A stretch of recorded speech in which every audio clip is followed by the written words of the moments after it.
Okay guys, meron ulit tayong pasyente na appliances. Panoorin nyo yung video, baka ganito yung sira ng washing nyo. Ayan siya guys, yung ganyang washing. On natin, tingnan natin kung anong problema nya. Ayan, E4, naka E4 error siya. At subukan ko ngayon. Ayan, may ingay guys. Parang may durug na bato sa ilalim. Okay, simulan na natin. Wala nang intro. At una kong gagawin guys, tatanggalin ko yung pulsator kung meron bang barya dyan o matigas na object na nakalagay sa ilalim ng pulsator, kaya maingay.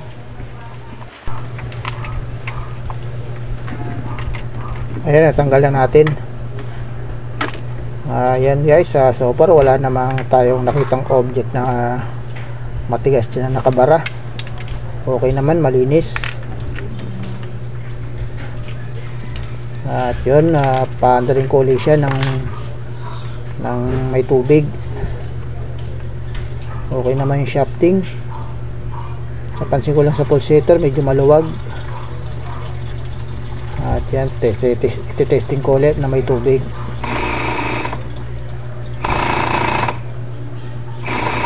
Ayan guys, may ingay talaga siya. Hindi na wala yung ingay nya. At yan, magpo-focus tayo sa ilalim, sa chassis nya, kumbaga sa sakyan, chassis. Pagpo-focus tayo sa gearbox at motor. Sana wag naman yung wag naman sana ang gearbox o motor at iyak talaga may-ari nito.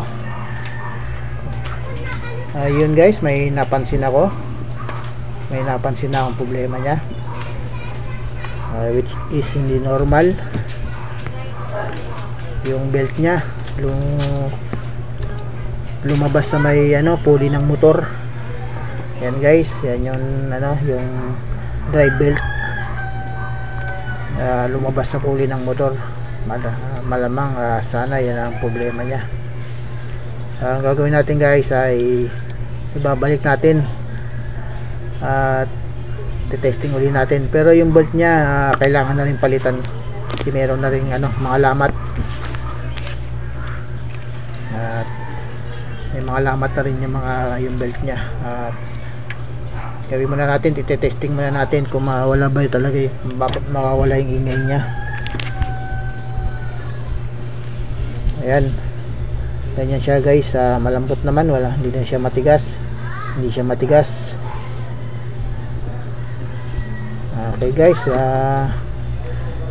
baka sakaling makatulong tong video na to kung ganito rin ang sira ng washing nya, maingay. Panoorin nyo lang yung video.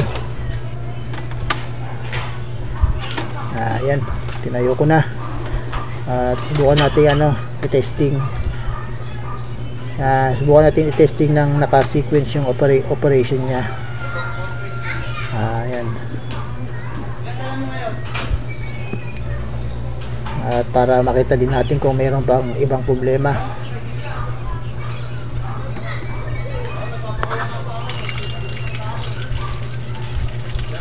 Ayan guys, kung makikita nyo, nagkakarga na siya ng tubig. Hindi sabihin okay yung okay yung solenoid. Wala tayong problema sa solenoid kasi nagkakarga naman. Sinet ko lang naman siya sa pinakamababang level ng tubig para mabilis tayo.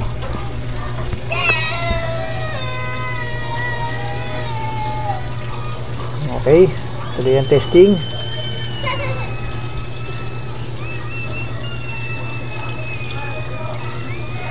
Standby lang guys, hintayin natin malit niya yung level ng tubig. Fast forward na natin ng konti para hindi mahaba yung video natin. Ayan siya guys, wala na yung ingay nya. Wala na yung ingay nya guys. Maganda na. Mukhang nakuha na natin yung problema.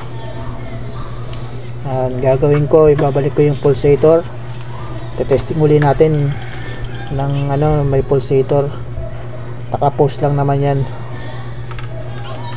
Standby lang kayo guys, at kakabit ko lang itong pulsator at to the testing ulit tayo.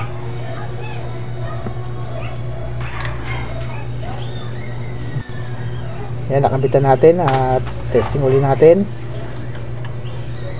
Pitan ko lang.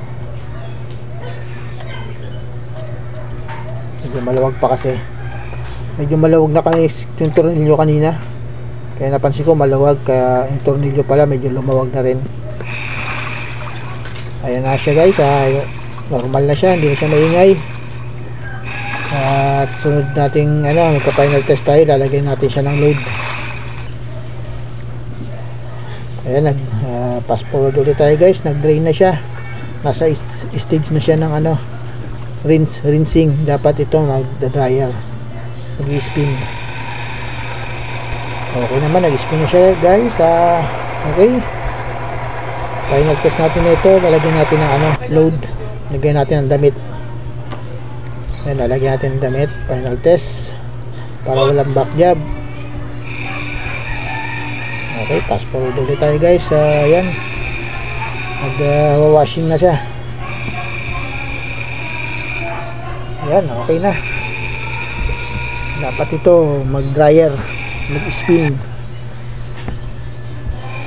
Okay, hanggang dito na lang yung video natin guys. At kung nagustuhan nyo yung video, like and share. Salamat, bye bye.